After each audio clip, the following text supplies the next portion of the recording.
Chris, you were the second part of the case study this afternoon. Can you tell us a little bit about what you addressed and how you developed your theme? Well, we really focused on two components. The first is how is USAA approaching brand and using brand as a way to activate corporate character across all of USAA, both inside of everything that we do in terms of how we look, sound, think, and perform, but also in terms of ensuring that we always are striving to help increase the financial security of our members' lives. So we really focused the first part of this on the brand journey that we have underway, and then the second half of the presentation was centered around, okay, if that's the what, then how do you do that inside of a structure, particularly when you have legacy employees who don't really want to or don't understand the new model, or teams who need to rethink about how they do their jobs. And then also in the second component, we also explored the fact that corporate communications has to be a catalyst and facilitator for activating brand and activating the new model, but should not necessarily be the singular owner, because if we try to do it by ourselves or own it by ourselves, it will fail.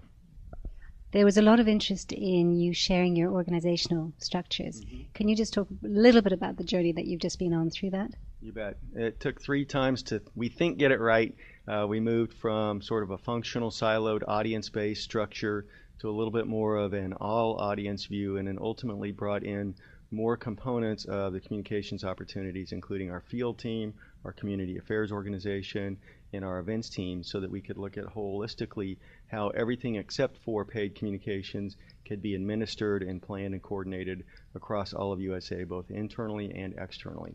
And so we've really evolved from silos focused on audiences and or channels to a more holistic approach to how do we bring the enterprise's point of view to life both inside and outside of USA in a more comprehensive and direct manner. And I know it's still early days, but what have been some of the benefits that you've seen already? Speed. We've absolutely kicked up the game in terms of speed and decision making. We have found that our new employees have truly embraced the opportunity to think all audience instead of singular audience, and so just a new orientation in terms of how we think about the profession and how they think about the way they do their jobs has definitely been a benefit. And then our leadership team is beginning to think about and talk about the function of communications in a much more significant and sophisticated way, whereas in the past they might talk about what are you going to do from a media relations perspective, or I need this email to go to employees. They understand that communications has to be at the front of the decision-making model no matter what the issue is. So it's changed the debate and dialogue inside of the organization at the leadership level, and then within our employee base, it's really rejuvenated, particularly newer members of the team who embrace the thinking of all audience communications.